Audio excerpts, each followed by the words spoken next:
senão somente aos judeus.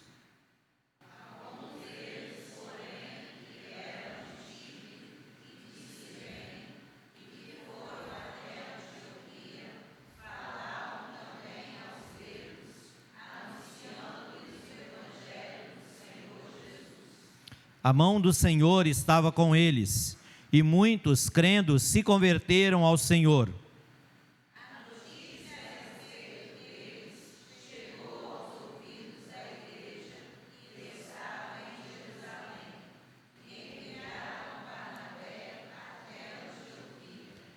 Tendo eles chegado e vendo a graça de Deus, alegrou-se e exortava a todos a que com firmeza de coração permanecessem no Senhor.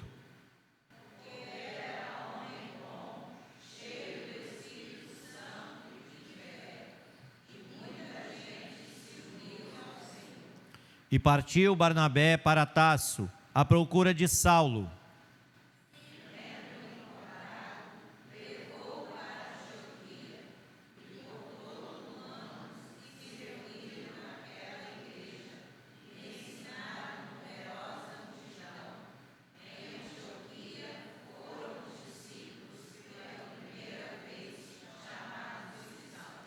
Amém.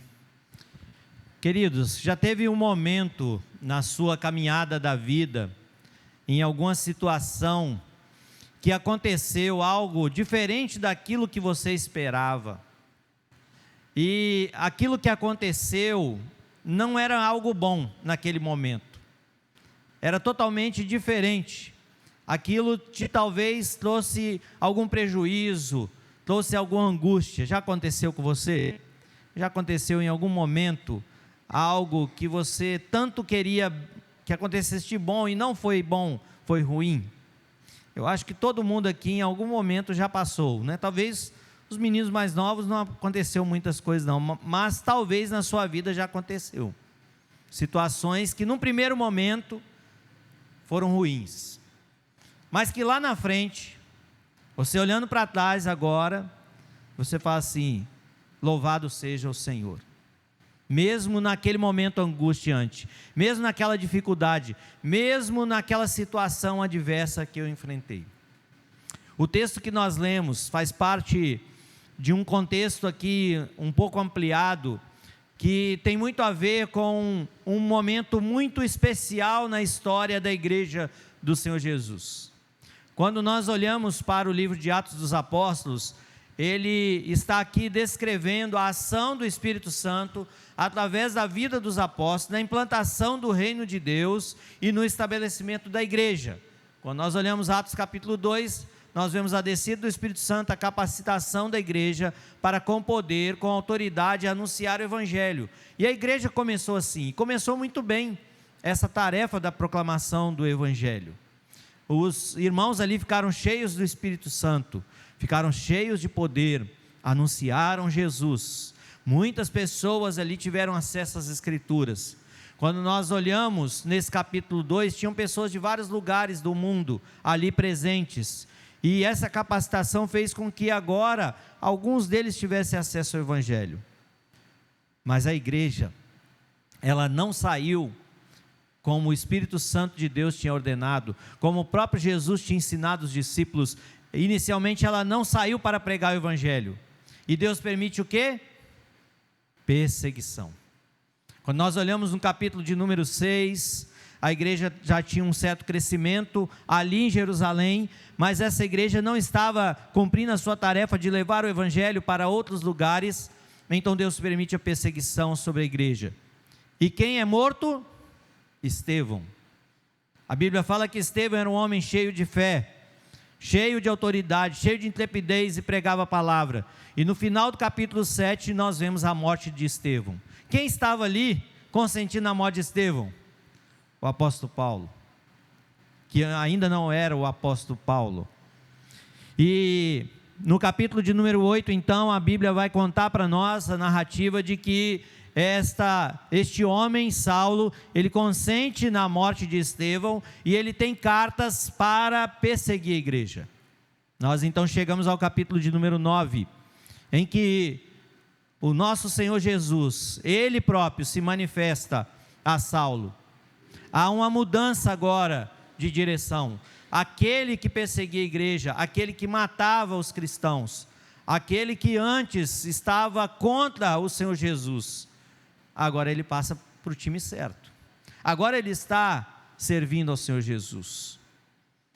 E o texto vai falar para nós, a partir da narrativa do capítulo 9, que esta igreja agora ela começa a se expandir.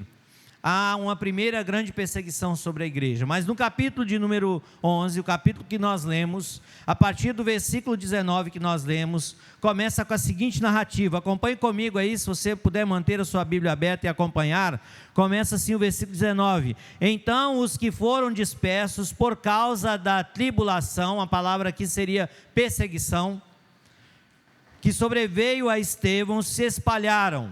Então, algo que motivou a saída daqueles irmãos, algo que impulsionou a viagem desses irmãos, o sair de onde eles estavam, é perseguição. Então eles foram dispersos, por causa daquilo que começou lá no capítulo 7.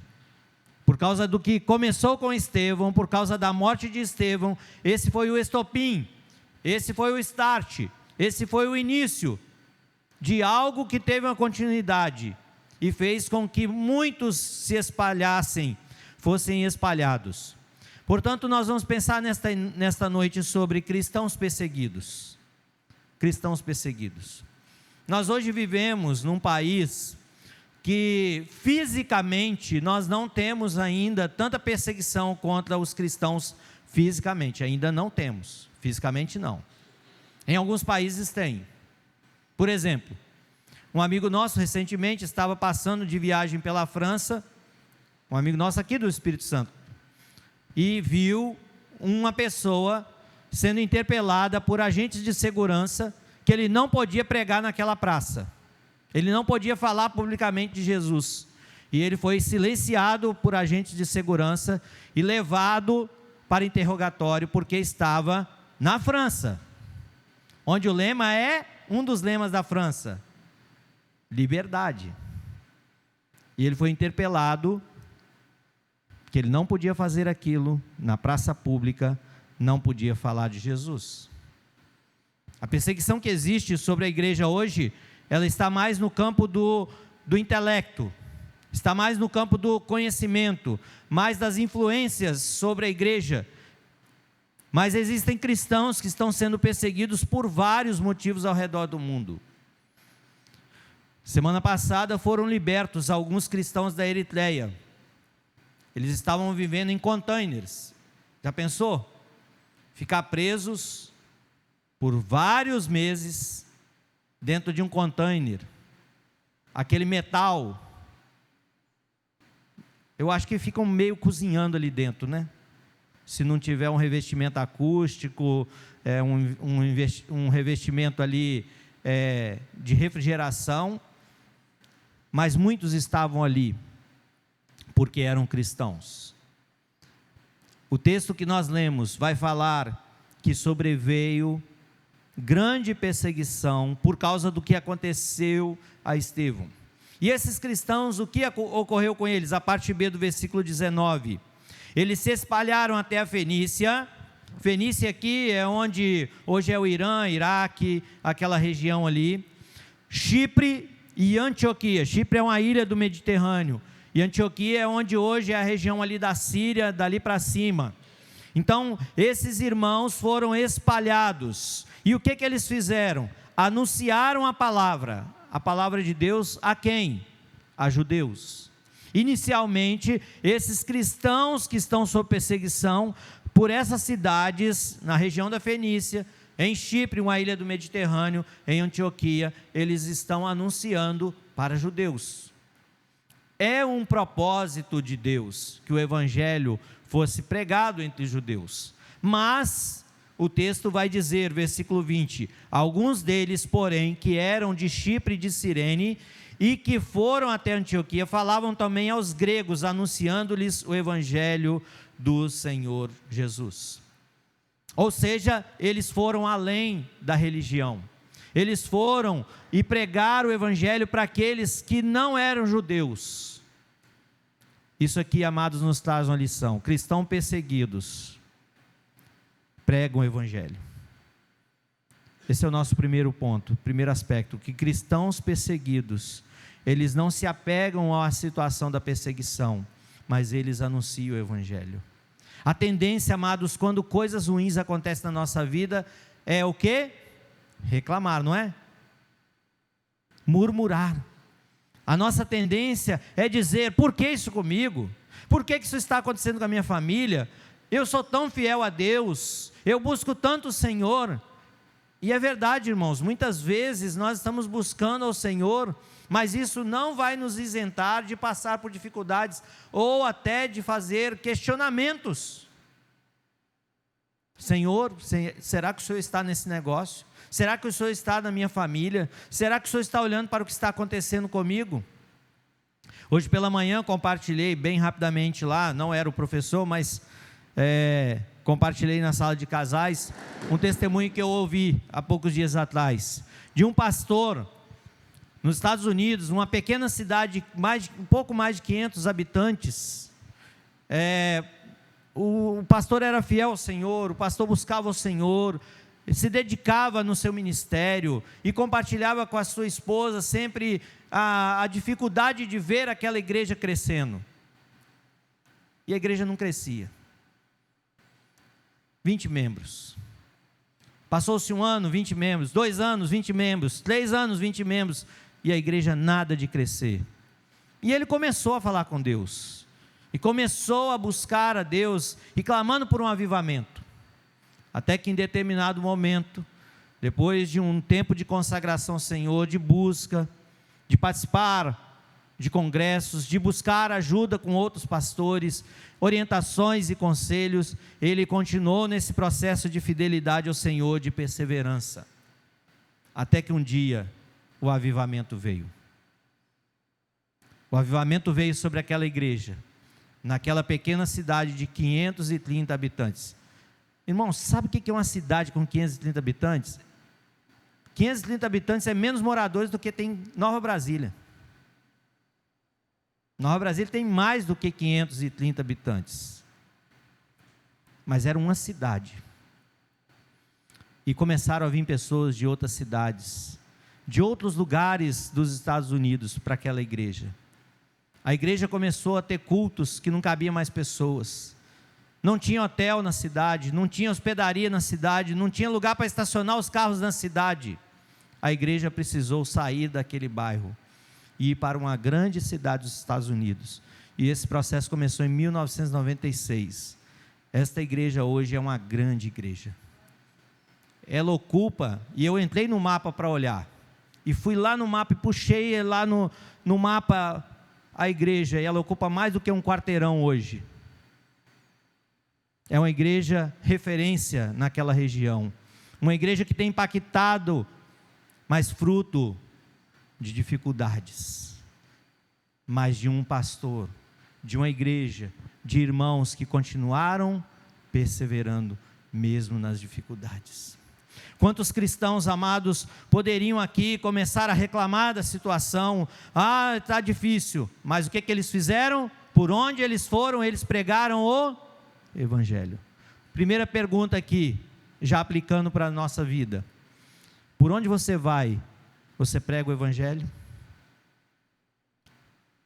Por onde você está indo, onde você está passando, você tem anunciado Jesus? É preciso pregar o Evangelho. Versículo 21, vamos ler juntos o versículo 21. A mão do Senhor estava com eles, e muitos, crendo, se converteram ao Senhor. Qual é o resultado de quem prega o Evangelho? Tem a bênção de Deus. Quem prega o Evangelho tem a bênção de Deus. O texto vai dizer que a mão do Senhor estava com eles, e muitos se converteram ao Senhor Jesus. Deus deseja crescimento de igreja. Deus deseja abençoar pessoas. Deus deseja converter pessoas. O Senhor Jesus, Ele é digno de todo louvor, de toda adoração, e Ele quer ser adorado por pessoas de todos os povos, de todas as tribos, de todas as línguas, de todos os lugares da terra. E esses irmãos, mesmo sobre tamanha perseguição, por onde eles foram, eles anunciaram o Evangelho, inicialmente aos judeus, mas também aos gregos, ou seja, pessoas de outras etnias, de outros grupos étnicos. E o Evangelho chegou ali, e o texto vai dizer para nós que muitos se converteram ao Senhor. É tarefa minha, é tarefa sua falar de Jesus. Por onde nós passamos, e certamente o Senhor vai cumprir a tarefa dele. Certamente o Senhor vai converter os corações, as pessoas. Não podemos, amados, jamais desanimar. Mas o texto continua, vamos ler juntos o versículo de número 22, versículo 22.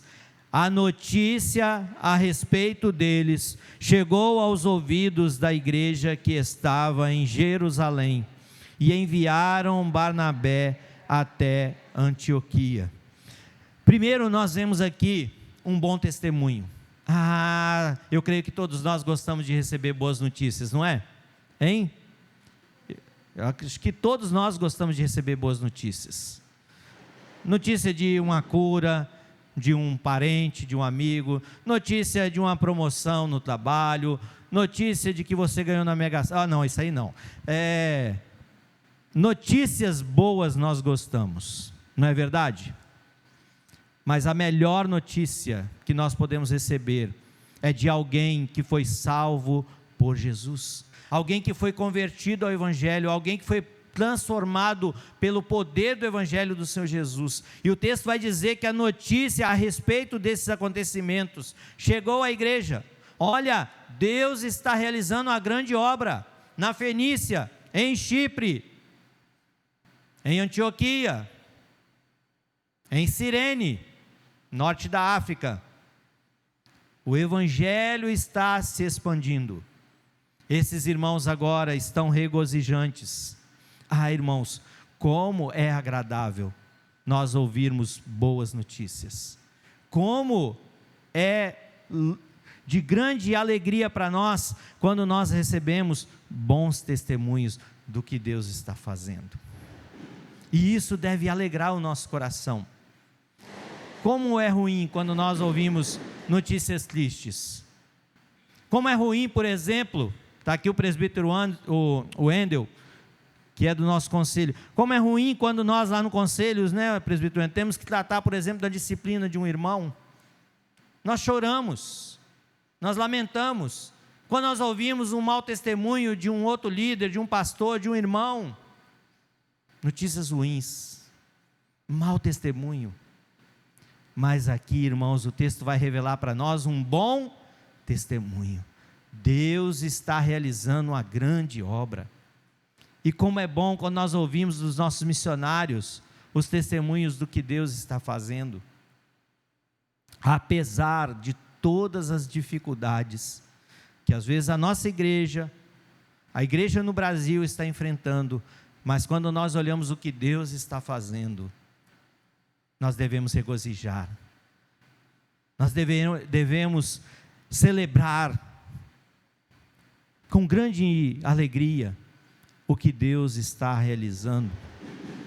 Onde o Evangelho não era pregado, está sendo pregado. Onde Jesus não era conhecido, está sendo conhecido. Apesar das dificuldades que às vezes os missionários vão enfrentar. O campo missionário, irmãos, não é tudo perfeito. Tem as suas dificuldades. Alguns desistem, alguns desanimam, alguns passam por problemas de saúde, mas é melhor estar obedecendo ao Senhor, e boas notícias vão chegar, e nós vamos celebrar o avanço do Evangelho do Senhor Jesus. Há poucos dias atrás eu estava numa reunião da nossa organização, da Perspectivas, e a gente estava vendo ali relatórios do que Deus está fazendo no mundo.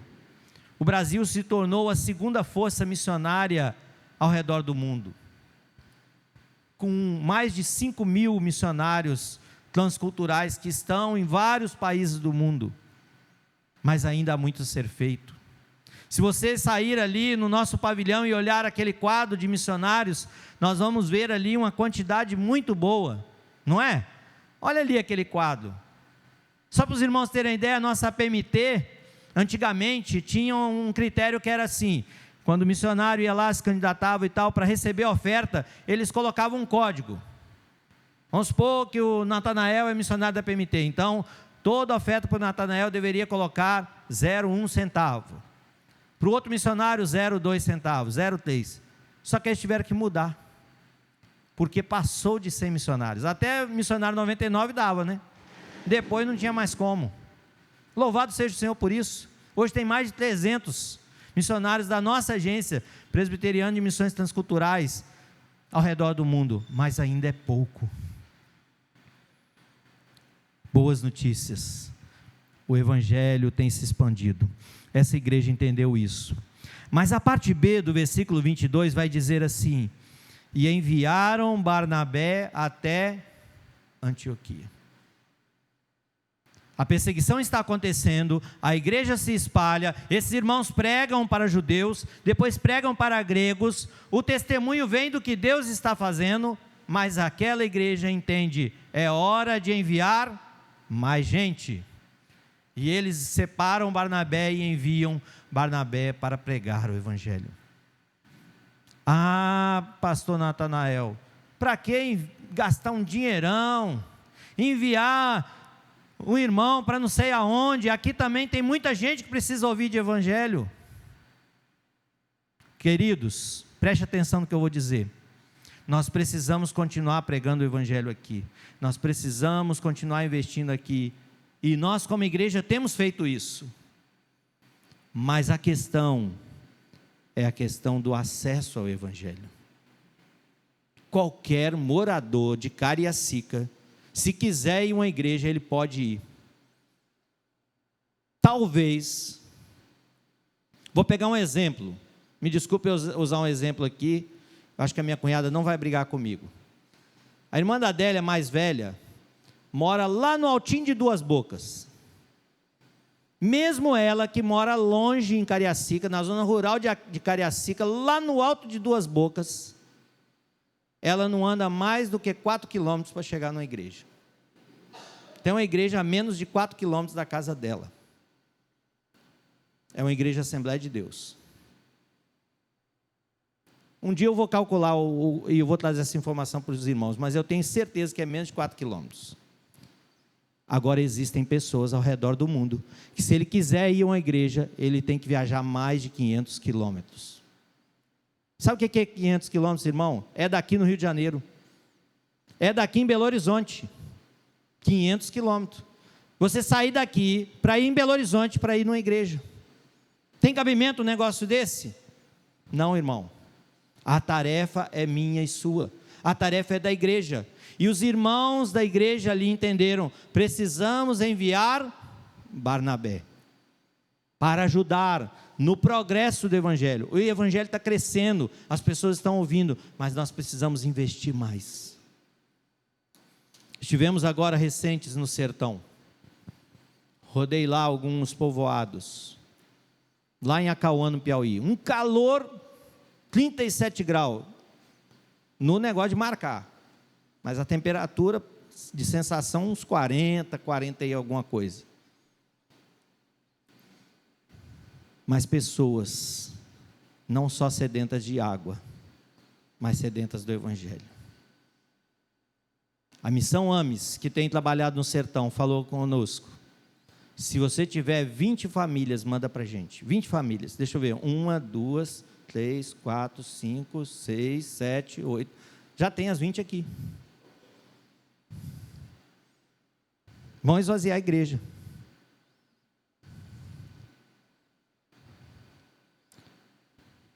Vinte famílias, uma para cada povoado, que já tem um trabalho começado, mas falta uma família de cristãos para reunir o povoado em torno da palavra. Não tem um pequeno grupo na nossa casa lá na terça-feira?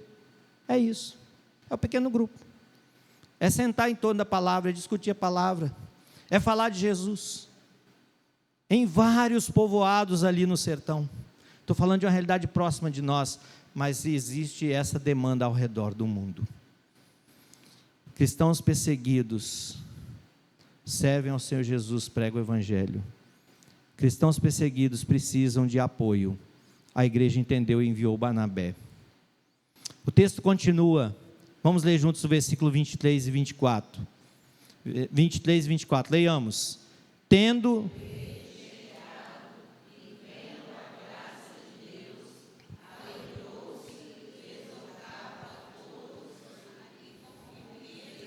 educação, permanecessem no Senhor, porque era homem bom, cheio do Espírito Santo e de fé, e muita gente se uniu ao Senhor.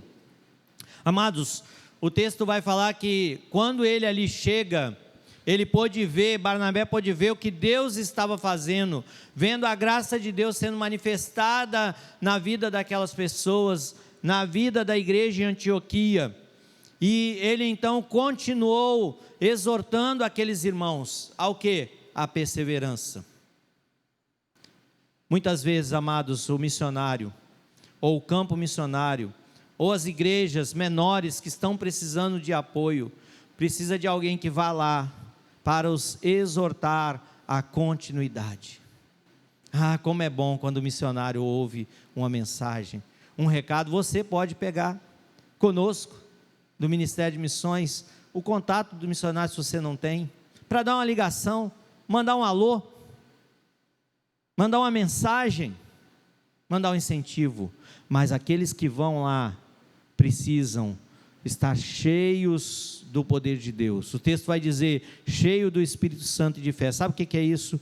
Característica de um servo. Não podemos, amados, enviar qualquer um.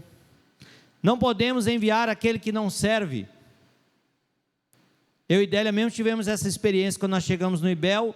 Chegou na nossa turma um rapaz que ele disse assim, eu vim para cá porque minha igreja não aguentava mais eu lá. Eles queriam ficar livre de mim. E o rapaz era perturbado mesmo. Quando ele era adolescente, ele tinha fugido da FEBEM umas 20 vezes, em Belo Horizonte. Aí fala assim, vamos enviar esse menino para o IBEL, ver se o IBEL conserta ele. Ver se o IBEL melhora ele. Deus usou de graça para com esse rapaz. Tanto é que no nosso tempo lá, quando a gente fazia evangelismo com os adolescentes, os adolescentes infratores queriam ouvir mais ele do que eu. Mais ele do que o missionário Lucimar. Mais ele do que a Marivânia, outra missionária que ia com a gente lá nos adolescentes infratores da cidade. Porque a linguagem, o jeito. Pensa, o cara que já fugiu 20 vezes da FEBEM, sabia tudo sobre adolescente infrator, tinha experiência, pós-graduação, PhD em problema. Mas a palavra dele encontrava guarida no coração daqueles jovens, daqueles adolescentes. Eu contei essa história, mas nós precisamos, amados, pensar que não é quem não serve aqui, mas é quem se dedica aqui. E aqui eu quero abrir um parênteses, não adianta aquela pessoa que chega assim, quando eu for enviado, quando eu for em tal lugar eu prego o evangelho. Não, se não prega aqui, não vai pregar lá.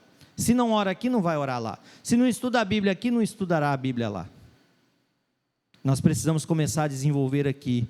E certamente Barnabé era um homem que era testemunho vivo, agradável diante de Deus, ali em Jerusalém.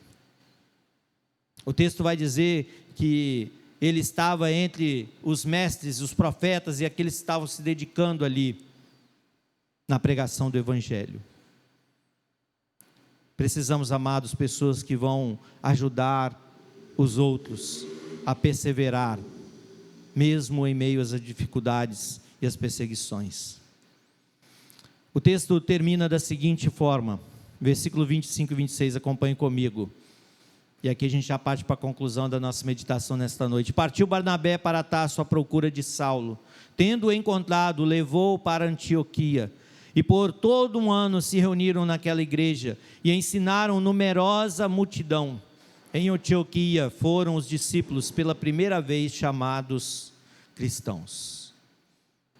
Partiu Barnabé para Tarso e encontrou quem? Saulo.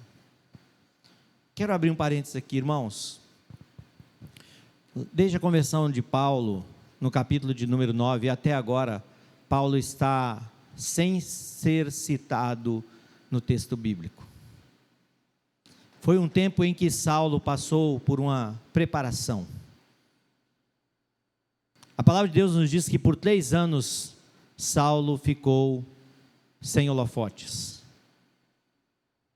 Não é porque ele não era importante, mas é porque Deus estava mostrando que a igreja não dependia de Paulo, naquele momento. Que não era somente Paulo, mas Deus tinha outros para usar. E Deus usou Filipe, e Deus usou Barnabé, e Deus usou Pedro, e Deus usou muitos outros, que a Bíblia não cita os nomes. E era um tempo de preparação do apóstolo Paulo. Mas agora Barnabé entende, é hora de chamar Paulo novamente. É hora de Paulo vir e participar de forma efetiva. Nós precisamos orar, amados, para que a liderança da igreja, para que os líderes das organizações missionárias, para que os nossos seminários, institutos bíblicos tenham a visão do reino, tenham a visão correta daquilo que é propósito de Deus. Barnabé tem esse discernimento, Barnabé tem essa percepção. Agora é hora de trazer Paulo de volta. Nós precisamos de mais pessoas para dar continuidade à obra que precisa ser realizada. E eles foram. O texto diz no versículo 25 e 26 que Barnabé desce para a cidade de Tarso, traz Paulo, conversa com Paulo, eles vão para Antioquia, eles se dedicam um ano. Tinha muita coisa para fazer em outros lugares? Tinha, mas se dedicam 1 ano, estudando a palavra, exortando os irmãos, e o texto vai dizer que numerosa multidão se debruçou sobre as escrituras. Qual a consequência dessa obediência? Qual a consequência? Finalzinho do texto, pela primeira vez foram chamados de cristãos. Tem origem a palavra cristão, ou seja, pequenos cristos, seguidores de Cristo, aquele que é parecido com Cristo. Uma pergunta para mim e para você, já concluindo a nossa meditação nesta noite. Como que todos nós somos conhecidos aí fora? No nosso trabalho, na nossa vizinhança, com os nossos amigos, no meio da nossa família. Será que nós somos verdadeiros cristãos? Será que nós somos verdadeiros agentes do reino? Será que nós somos pessoas que somos abençoadores? O reino de Deus precisa de pessoas como eu e você, que se entregam totalmente ao Senhor e possam dizer: Senhor, eis-me aqui. Não importa, irmão, se vai ter perseguição, não importa se vai ter dificuldade, não importa se vai ter riscos de vida, de perdermos a vida, entre aspas. Délia já citou isso aqui durante a liturgia, porque o mais importante é obedecer a Deus, é agradar a Deus, é estarmos com a nossa vida diante de Deus. Do que adianta ao homem ganhar o mundo inteiro e perder a sua alma? O mundo precisa, preste atenção nisso, o mundo precisa de cristãos obedientes ao Senhor Jesus. O mundo está em busca de respostas. O mundo necessita de homens e mulheres que digam: Senhor, eis-me aqui. O mundo necessita de uma igreja que seja realmente envolvida na proclamação do Evangelho. Não existe outra tarefa para a igreja que não seja pregar Jesus. Igreja não é apenas para encontros, não é apenas para celebrações. Apesar de termos as reuniões, apesar de termos os encontros, apesar de termos os cultos aqui públicos, apesar de termos as escolas dominicais, apesar das reuniões da sociedade, tudo isso faz parte hoje da igreja. Mas, entretanto, a tarefa principal da igreja é anunciar Jesus. É falar do reino, é convocar outros. O termo igreja vem da palavra eclésia ou eclesia, que é chamados para fora. Nós somos chamados e fomos chamados. Louvado seja o Senhor, porque você foi chamado e você faz parte da igreja do Senhor Jesus. Mas nós somos chamados para fora, não é para dentro. Não é para ficarmos aqui, mas é para fora. É lá onde nós estivermos e onde o Senhor também quiser nos enviar. Nós precisamos dizer: Senhor, eis-me aqui. Barnabé poderia dizer: não, aqui em Jerusalém está tudo bem, a igreja está crescendo, o evangelho está sendo anunciado. Mas Barnabé obedece ao Senhor e vai para Antioquia. Vendo tudo o que está acontecendo, ele desce para Tarso. Ele vê a necessidade daquele campo missionário. Vão lá, Paulo, vamos comigo. Precisamos de você. Isso nos dá uma ideia importante, irmãos. Reino de Deus não se faz com uma pessoa. Reino de Deus se faz em parceria. Nós precisamos estar juntos nesta caminhada. Concluo dizendo o seguinte: ontem foi o casamento do Manuel e da Rafaela, lá na igreja do Quilombo. Que alegria junto com aquele casal. Eu gostaria de estar lá presente, mas não foi possível estar lá. Mas a alegria de saber que aqueles irmãos estavam casando, com o apoio de muitos irmãos, inclusive da nossa igreja, que ofertaram, participaram de alguma forma, abençoaram no casamento desse jovem casal. Mas também da igreja, que a nossa igreja participou na construção da igreja lá.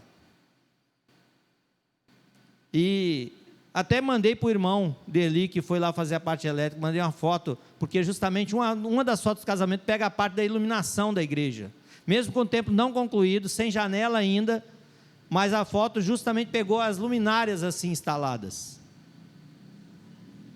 E eu, na hora me veio aquilo, foi assim, participação, envolvimento, todos nós podemos servir, todos nós podemos participar, orando, contribuindo, indo, fazendo com que o reino de Deus avance. Meu irmão, minha irmã, se envolva ainda mais. De forma prática, ore sempre para que o evangelho avance. Ore sempre pelos irmãos perseguidos ao redor do mundo. Se você tem curiosidade, entre no site da Missão Portas Abertas, digite lá portasabertas.org.br. No Instagram, digite lá Portas Abertas. Você vai receber e vai ver notícias do que está acontecendo ao redor do mundo. Irmãos perseguidos, aqui pertinho de nós, na Colômbia. A Colômbia ocupa, eu acho que o 9º lugar em perseguição, aqui pertinho da gente. Cristãos estão sendo mortos pelas Farc, as forças revolucionárias da Colômbia, por causa de serem cristãos. Invista recursos para que o evangelho chegue. Ore para que Deus desperte mais trabalhadores para a seara. Cristãos estão sendo perseguidos, mas eles não estão desistindo. A grande maioria dos crentes perseguidos, os pedidos de oração deles é por fortalecimento espiritual. É para que o Senhor continue os abençoando, para que eles continuem perseverantes. Meu querido, não desanime. Diante das adversidades e dos problemas, não desanime, continue firme no Senhor. Lembre-se de outros cristãos, ore pelo avanço do reino de Deus. Ainda existem muitos povos sem acesso às Escrituras. É tarefa minha e sua, é tarefa da igreja levar o evangelho. Curva a sua cabeça, vamos falar com o nosso Deus.